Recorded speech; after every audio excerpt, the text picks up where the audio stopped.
A warm welcome to all of our Nash family. My name is Taylor McKee, and I'm introducing this on behalf of myself and Brittany Reid. And our talk today is titled Passion Plays, Melodrama, and the Performance of Emotion in Post-Game Dramas.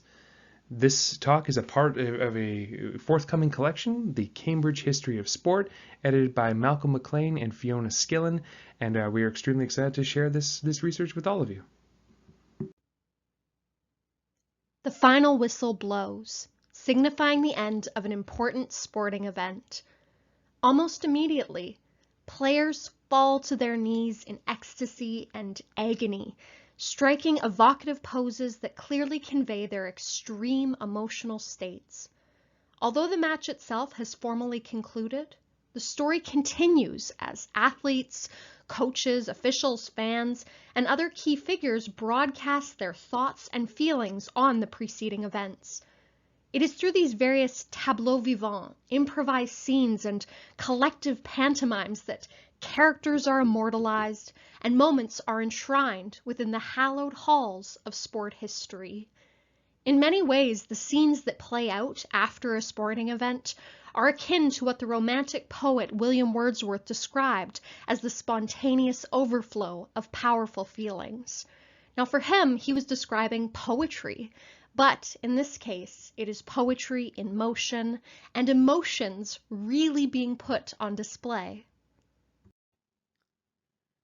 In the 21st century, the history of emotion has emerged as a burgeoning field of study, as seen through the work of Kagan, Plamper, Bodice, Walton, and Firth Godbehere. Applied to sport history, this critical framework provides a methodological approach for reading these dramatic epilogues as paratextual moments in sport history that help capture the multifaceted emotional significance of these events. Far from being minor or insignificant exchanges, these performed moments of exaggerated emotion extend both the plot and narrative of their associated sporting event, allowing both contemporary and modern audiences to gain greater access into the rich emotional history of these famed contests, matches, bouts, or games. I'll take a quote here from Rob Bodice's A History of Feelings. Quote, "While we cannot any longer simply begin an empathetic account of the past, we can attempt to understand what it felt like to be there, then, according to the terms of historical actors themselves and through a thorough reconstruction of the affective worlds in which people moved." I think this quote is really important because it draws our attention back to what drew us to sport in the first place. Dispassionate understandings of sport history that simply recount statements of fact and statistics have long since fallen out of fashion, and this could be perhaps a reason why. Understanding a history of emotion in sport in concert lends to a better understanding of what it took place during the sports themselves and in the minds of the athletes themselves who are taking part in the sports. In our larger study, we practice the historical reading of sport through the context of emotional performance. More specifically, we focus on how the history of emotions offers an effective framework for rendering a humanist, affect-based interpretation of select moments in sporting history by focusing on these post-event theatrics. In doing so, we necessarily import tools and techniques developed from theater history, including, importantly, melodrama, a performance mode popularized in the 18th and 19th centuries that relied on codified poses and broad emotional displays to foreground emotional beats and ensure audience understanding. We argue that these post-game performances can be read within the broader context of melodrama, based on their public staging, declarative performance style, and universal legibility that transcends language, culture, sporting contexts, and even historical moments. Now, unlike dressing room celebrations or post-game interviews, these impromptu dramas that take place immediately following sporting events have a sense of immediacy and liminality between the state of play and post-play. The fact that they are knowingly performed on stage thus heightens their importance as the epod or lyrical conclusion of their respective sporting dramas.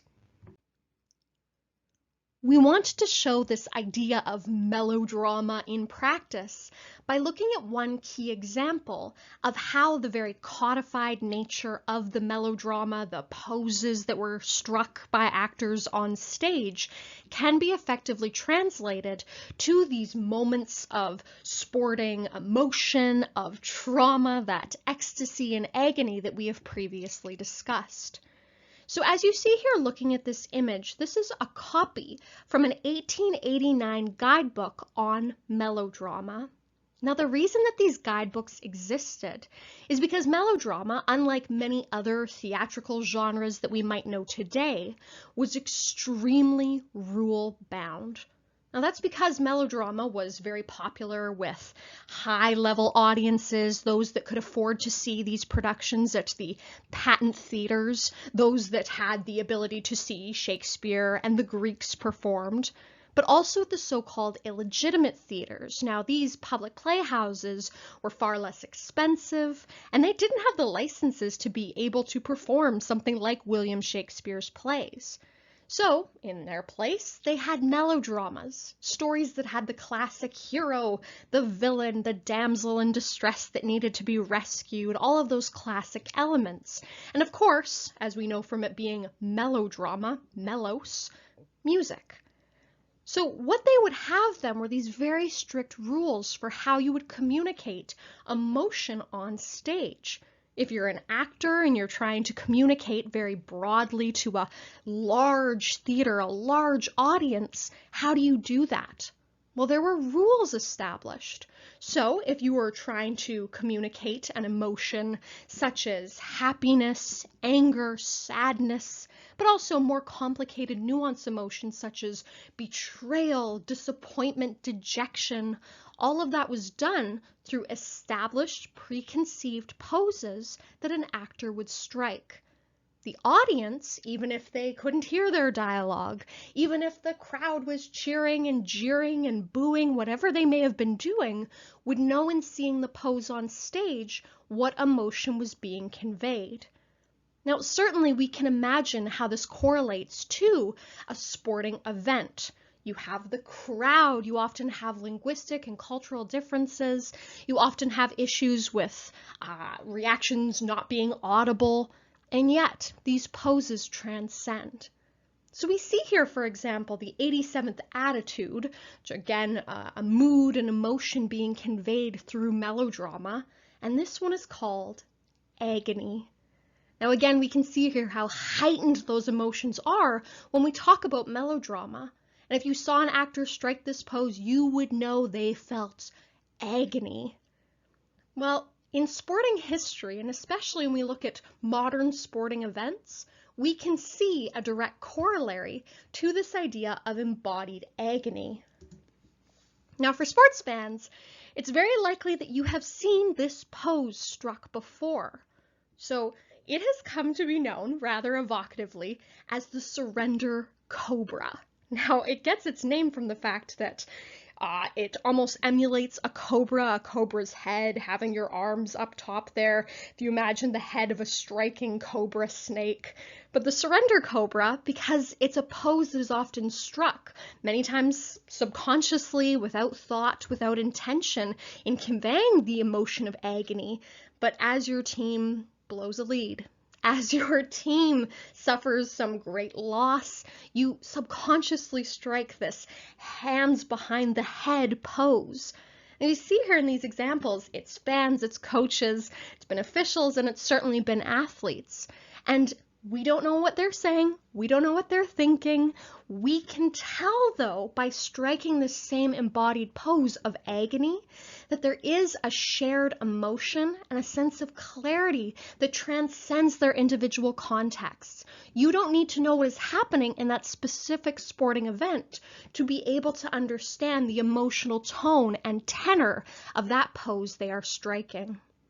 So we can see here in practice how this works through this small example, how you can have melodrama with its really highly codified vision of poses and emotions and reactions, and how this makes its way into the broader sporting context.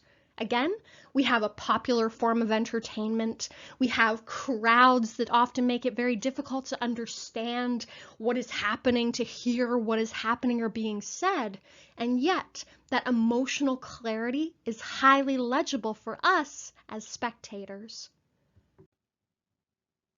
Ultimately, by looking at a key post-game performance in sporting history through the context of melodrama, we hope to demonstrate how sport history can be meaningfully reframed as a history of emotions, and determine how these staged epilogues better help to memorialize these figures and events for future generations.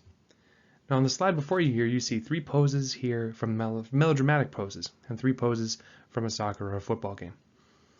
This sort of visual imagery establishes a shorthand relationship between the way that we perceive the sports themselves and the reactions of those taking part within them. In melodrama, on the stage, these poses were meant to establish a clear visual language that all those who would pay the dollars to come and see the performance would understand immediately. And I think it would be useful and sometimes interesting to understand the visual performativity of these reactions and the history of emotion understood therein by reading into the physical performances of their emotions before and after games themselves. And the 3 images we've chosen here for these soccer players, I think it demonstrates very clearly the type of thing that we're trying to communicate here. I want to thank you very much for your time, and I'm looking forward to answering questions and asking questions of my own, and hope that we can all see you again in person very soon.